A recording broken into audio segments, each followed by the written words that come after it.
Bonjour, amis de l'Église apostolique de Saint-Étienne, frères et sœurs chrétiens, gens curieux ou gens qui par hasard voyaient cette vidéo. Après avoir vu les béatitudes et les exigences de Jésus qui veut que nous soyons sel et lumière pour cette terre, aujourd'hui je vais aborder un sujet difficile. Mais lisons d'abord Matthieu 5, 17 à 20. N'allez pas croire que je suis venu abroger la loi ou les prophètes. Je ne suis pas venu abroger, mais accomplir. Car, en vérité, je vous le déclare, avant que ne passe le ciel et la terre, pas un i, pas un point sur le i ne passera de la loi, que tout ne soit arrivé. Dès lors, celui qui transgressera un seul de ces plus petits commandements et enseignera aux hommes à faire de même sera déclaré le plus petit dans le royaume des cieux. Au contraire, celui qui les mettra en pratique et les enseignera, celui-là sera déclaré grand dans le royaume des cieux. Je vous le dis, si votre justice ne surpasse pas celle des scribes et des pharisiens, non, vous n'entrerez pas dans le royaume des cieux. Du coup, un sujet délicat, le rapport du chrétien avec la loi de Moïse, va m'occuper quelques instants avec vous. Je veux être prudent et même modeste en disant, sur ce domaine sensible du respect par les chrétiens des lois mosaïques, qu'il faut chercher le sens de tous les textes dont on a connaissance sur le sujet dans la Bible, pour ne pas fonder une doctrine sur une compréhension d'un seul verset. Alors, n'hésitez pas à commenter, vous vous situez avec ce texte en particulier, avec respect et humilité bien sûr. Détaillons donc les mots utilisés pour commencer. Ne pensez pas. Nimizo veut dire trouver juste. Le mot primaire c'est nomos, donc quand je pense quelque chose, je m'élabore une loi. Abroger ou abolir, kataluo, le mot détaché, désunir, renverser, c'est le mot utilisé quand on va accuser Jésus de vouloir détruire le temple. Ne croyez pas que je suis venu détruire la loi. Au contraire, je suis venu l'accomplir. C'est le mot pléro, remplir. Donc, trois sens à ce mot. Comme traduit la version parole de vie, je suis venu pour donner tout son sens aux paroles des prophètes et à la loi. Jésus est un rabbi supérieur à Hillel ou Shimei. L'enseignement de Jésus nous donne les enjeux de ces lois. Les différents commandements donnés seront traduits et mis à la portée de ceux qui ne tuent pas, ne trompent pas leurs femmes, mais connaissent l'inconfort de sentir la désapprobation de Dieu dans une action anodine du quotidien et aussi dans une inaction.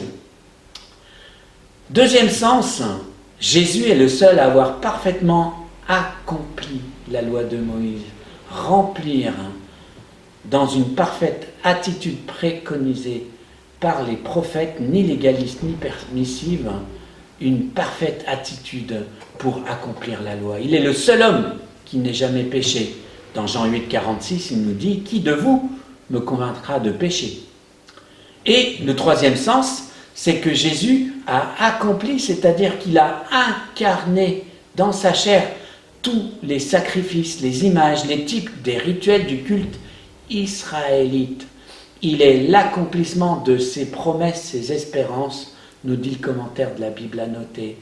L'Épître aux Hébreux dira que tous ces sacrifices étaient l'ombre des choses à venir, qui annonçaient à l'avance le sacrifice ultime de Jésus. D'ailleurs, Jean-Baptiste, quand il voit venir à lui Jésus, il nous dit « Voici l'agneau de Dieu qui ôte le péché du monde ». Alors Jésus vient nous bousculer, il continue son travail de sape de nos fausses conceptions. Les premiers chrétiens enseignaient à partir de la loi et des prophètes, sans oublier les autres écrits. D'ailleurs, les livres historiques portaient le nom de prophétique. Tout d'abord, on peut affirmer avec force que c'est une hérésie de croire que l'on n'a plus besoin de l'Ancien Testament. Bien sûr, il faut prendre des précautions avant de prendre toutes les promesses littéralement pour nous, les chrétiens issus des nations, alors qu'elles sont d'abord écrites pour Israël, à ceux qui croient en Jésus, issus de la postérité d'Abraham, d'Isaac et de Jacob.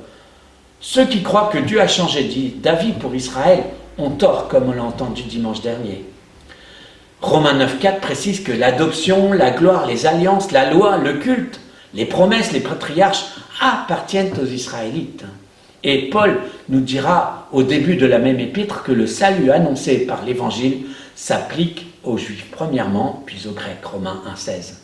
D'ailleurs, quand Paul écrit, la seule bonne nouvelle écrite qui existe, c'est le Premier Testament. Les 9 premiers chapitres des Actes des Apôtres nous racontent la naissance d'une église exclusivement judéenne. Dans Matthieu 15, 24, Jésus dit qu'il n'a été envoyé qu'aux brebis perdues de la maison d'Israël. Jésus va accomplir la loi de façon parfaite. Il va obéir à tous les commandements. Par contre, il ne va pas rentrer dans les exigences légalistes des pharisiens. Il est le juif parfait. Alors, le verset 18 nous dit que cette loi va s'accomplir jusqu'au trait de lettre le plus fin. Ce trait de lettre, le iota, correspond au iode hébreu. Rabbi Jésus passe en revue quelques commandements et montre leur parfait accomplissement à la lumière non seulement de la loi de Moïse, mais aussi de la bonne attitude que les prophètes réclament du peuple. Ésaïe va redire comment Dieu veut que l'on jeûne, dans le chapitre 58. Osée va réclamer la miséricorde plus que les sacrifices. Notion confirmée dans les psaumes 50, 13, 14, 51, 16 à 18. Éternel, si tu avais voulu un sacrifice, tu l'aurais dit. Non, ce que tu désires, c'est un esprit brisé. L'expression « ne pas bouger d'un iota » tire son origine lors d'un concile, une réunion pour décider sur un point doctrinal précis.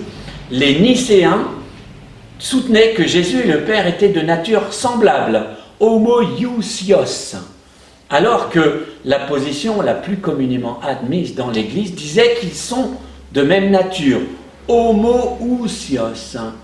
Un iota de différence entre les deux, mais grande nuance, parce que dire que ce sont des natures semblables, ça implique qu'ils n'ont pas la même nature, que ces natures se ressemblent simplement. C'est un peu subtil, n'est-ce pas? Eh bien Jésus, lui, désire ne pas nous entraîner dans le combat dogmatique, même si parfois il est nécessaire d'être précis.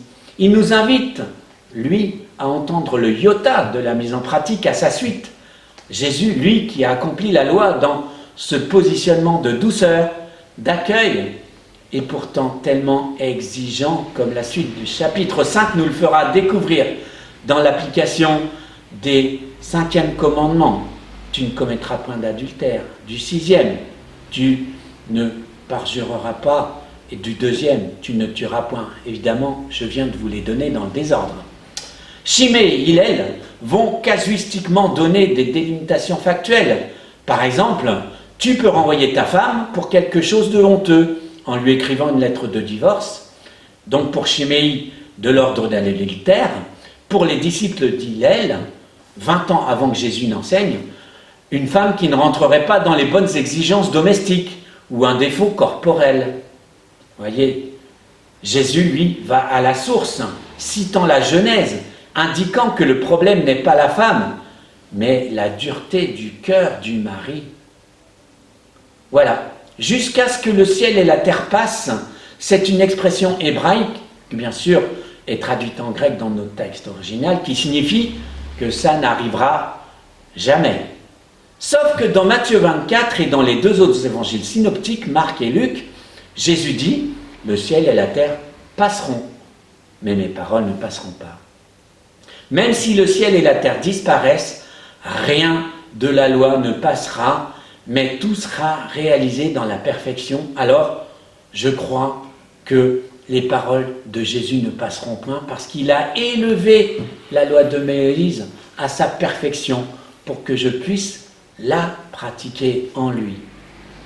Je dirais que jusque-là, je ne me suis pas senti en difficulté. C'est sur le verset 19 que je vais faire de prudence en particulier. Dès lors, celui qui transgressera un seul de ses plus petits commandements enseignera aux hommes à faire de même, sera déclaré le plus petit dans le royaume des cieux. Au contraire, celui qui les mettra en pratique et les enseignera, celui-là sera déclaré grand dans le royaume des cieux. La Bible annotée commente la fin du verset 18 ainsi. Aucune partie de la loi ne passera sans avoir été accomplie. Mais l'accomplissement même rend inutile la forme précédente. le fruit remplace la fleur. La grâce et l'amour se substituent à la loi dans la vie du chrétien. La réalité succède aux ombres et aux figures de la loi cérémonielle. Et un jour, la perfection suivra tout ce que nous possédons aujourd'hui. Alors, on est dans le domaine de l'interprétation.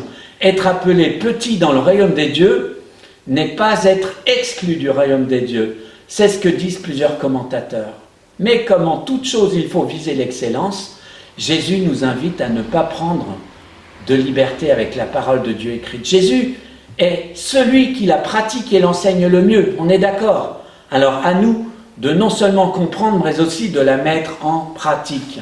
Se disputer sur les détails, c'est justement ne pas chercher l'essentiel et se faire avoir. En faisant mine de défendre un détail, on va insulter, mépriser, manifester un orgueil qui n'a pas sa place dans la maison de Dieu. Quand Paul dit à Timothée, dans 2 Timothée 2,22, « Fuis les passions de la jeunesse, recherche la justice, la foi, la charité, la paix, avec ceux qui invoquent le Seigneur d'un cœur pur. » Il ne lui parle pas des passions charnelles impures.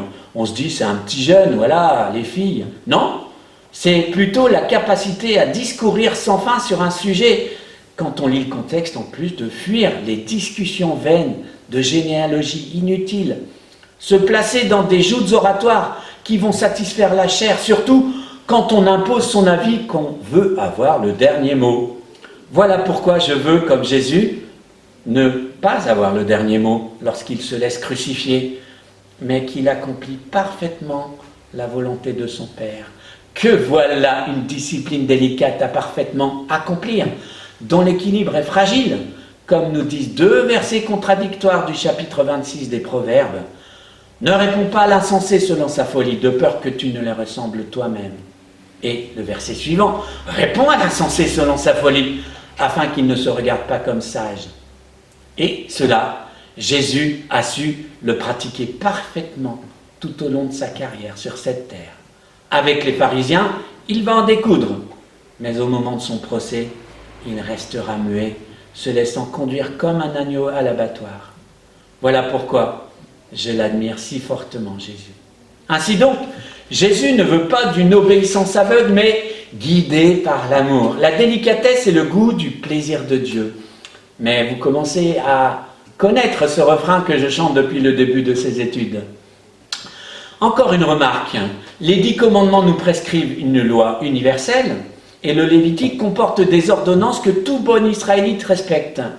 Faut-il accomplir le 4e commandement de façon littérale, en ne faisant rien le samedi par exemple? Et nous, les chrétiens d'origine païenne, devons-nous respecter les 613 commandements particuliers? C'est cette question qui a provoqué le premier concile de l'histoire de l'Église, qui se déroulait à Jérusalem, raconté dans le livre des Actes des Apôtres au chapitre 15. Quelques juifs se sont rendus à Antioche, ville où l'Église compte des chrétiens d'origine juive et les chrétiens d'origine païenne. Et ils déclarent aux païens qui, s'ils ne se font pas circoncire, ils ne pourront être sauvés. Paul s'oppose à ce discours. C'est une belle illustration de la discussion que je mène aujourd'hui. Oui, j'attends vos commentaires. Voilà la conclusion du concile contenue dans une lettre envoyée aux membres de l'église d'Antioche. Les apôtres, les anciens, les frères, aux frères d'entre les païens qui sont à Antioche, en Syrie, en Cilicie, salut. Ayant appris que quelques hommes partis de chez nous et auxquels nous n'avions donné aucun ordre vous ont troublés par leur discours et ont ébranlé vos âmes, nous avons jugé à propos, après nous être réunis tous ensemble, de choisir des délégués, de vous les envoyer avec nos bien-aimés Barnabas et Paul. Ces hommes qui ont exposé leur vie pour le nom de notre Seigneur Jésus-Christ. Nous avons donc envoyé Jude et Silas, qui vous annonceront de leur bouche les mêmes choses. Il a paru bon au Saint-Esprit à nous de ne vous imposer d'autres charges que ce qui est nécessaire savoir, de vous abstenir des viandes sacrifiées aux idoles, du sang, des animaux étouffés, de l'impudicité, choses contre lesquelles vous vous trouverez bien de vous tenir en garde. Adieu. Voilà ce que les chrétiens de Jérusalem vont recommander aux chrétiens d'Antioche. Se faire circoncire revenait à vivre un salut basé sur les œuvres de la loi. Relire l'épître aux Galates en entier. Alors, Éphésiens, Dieu nous le redit bien, Ce salut ne vient pas de vos actions à vous, dont personne ne peut se vanter. C'est Dieu qui nous a fait. Il nous a créés dans le Christ Jésus pour que nous menions une vie riche en actions bonnes. Ces actions, c'est Dieu qui les a préparées pour que nous les fassions. Autrement, on accomplit de bonnes actions parce qu'on est sauvé, alors que le réflexe religieux, c'est de croire que nos bonnes actions nous sauvent. Il nous faut donc scruter les Écritures, chercher Christ dans tous les symboles, les lois, les sacrifices décrits dans le Pentateuque. Les prophètes et les autres écrits nous éclairent sur ce que nous avons à pratiquer pour plaire à Dieu. Mais rappelons-nous que nous étions séparés de cette première alliance. Alors n'interdisons pas à nos frères juifs qui ont reconnu en Jésus leur Messie de pratiquer les exigences du Premier Testament. Rappelons-leur simplement, c'est Jésus qui les sauve, non leurs pratiques religieuses. Et nous, ne judaïsons pas, mais jésusisons. Alors là, si je n'ai pas de commentaire sur cette dernière phrase, je me mords un œil. Voilà pour aujourd'hui. Je suis finalement frustré de ne pas aller plus loin, mais si la durée vous convient, j'aurai le bénéfice de frustration. Allez, relisons ce texte avant de nous séparer. N'allez pas croire que je suis venu abroger la loi ou les prophètes. Je ne suis pas venu abroger, mais à accomplir. Car en vérité, je vous le déclare, avant que ne passe le ciel et la terre, pas un i, pas un point sur le i ne passera de la loi, que tout ne soit arrivé. Dès lors, celui qui transgressera un seul de ces plus petits commandements et enseignera aux hommes à faire de même, sera déclaré le plus petit dans le royaume des cieux. Au contraire, celui qui les mettra en pratique et les enseignera, celui-là sera déclaré grand dans le royaume des cieux. Car, je vous le dis, si votre justice ne surpasse celle des scribes et des pharisiens, non, vous n'entrerez pas dans le royaume des cieux. Au fait, Serge, tu as oublié de mentionner que le verset 18 contient le premier amen du Nouveau Testament, mot araméen qui veut dire « en vérité ». Eh bien, que Dieu vous bénisse. Soyez heureux en Jésus.